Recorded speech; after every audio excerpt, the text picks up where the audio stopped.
Determinada empresa tem investimento permanente avaliado pelo método de equivalência patrimonial.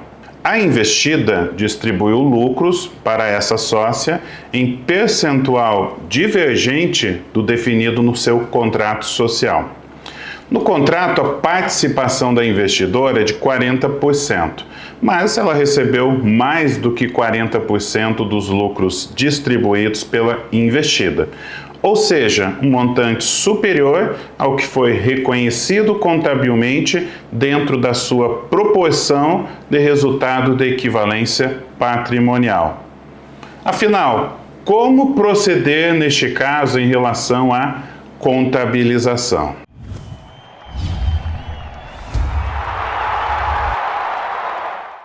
Seja muito bem-vindo ao Seleção de Perguntas. Dúvidas selecionadas para enriquecer o seu conhecimento.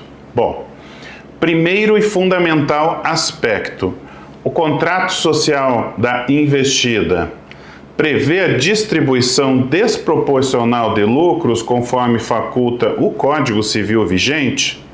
Se a resposta for sim, bom, poderá sim efetuar essa distribuição a maior. Agora, caso a resposta seja não, você deve ficar bastante atento, porque o que exceder em relação ao percentual de participação será considerado como rendimento tributado exclusivamente na fonte, a alíquota de 35% por dentro. E esse encargo ele deve ser assumido pela investida. A investida, estando submetida ao regime de lucro real, tanto o pagamento líquido quanto o imposto de renda retido na fonte exclusivo serão considerados como despesas indedutíveis. Bom, em relação à contabilização, vamos nos deter aqui ao cenário em que, sim, a investidora pode auferir distribuição de lucros em montante divergente, a maior neste caso, do que a sua proporção que consta lá no contrato social da investida. Considerando que esse valor distribuído de lucros não seja considerado restituível, portanto é caminho só de ida, porque se fosse considerado restituível, pessoal, aí estaríamos diante de uma transação de empréstimo e não de algo definitivo, que no caso aqui representa uma receita realizável, no caso da investidora. Então, neste caso, o que nós temos? Nós temos um ajuste contábil contra a conta de equivalência patrimonial e, nesse exemplo, vai aumentar o reflexo no resultado para cobrir o valor recebido a mais do que usualmente seria de direito da investidora. Então, vou dar rapidamente um exemplo matemático. Vamos imaginar que o lucro da investida foi de 1 milhão. A investidora aqui, deste caso, tem 40%. 1 milhão vezes 40%, o resultado de equivalência patrimonial foi de 400 mil. Porém, a investida pagou de distribuição de lucros para a sua investidora não 400 mil, mas pagou 480. Então veja que ela pagou 80 mil a mais. Claro que se ela pagou 80 mil a mais para essa investidora, os outros sócios, na sua soma, acabaram recebendo a menor. Sim.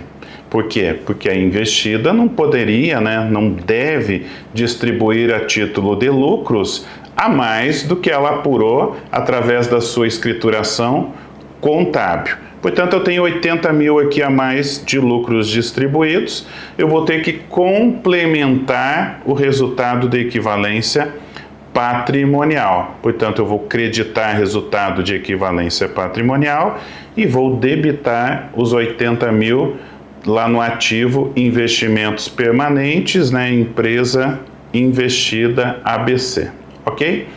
Então pensa comigo, estou debitando no ativo 400 mil da equivalência do percentual de participação, depois 80 mil, que é um acréscimo por retirada de lucros em valor desproporcional, 400 mais 80 a débito, eu tenho 480, e eu tenho um crédito, sim, na conta do ativo, igual se faria para um investimento temporário, uma aplicação de renda fixa ou variável, por conta do resgate, no sentido de ida desse recurso para o fluxo de caixa da investidora, um ou mais valores, que totalizados renderam um montante de 480 mil, portanto 480 mil débito, 480 mil crédito. Entenda que aqui, salvo se houver outras movimentações no patrimônio líquido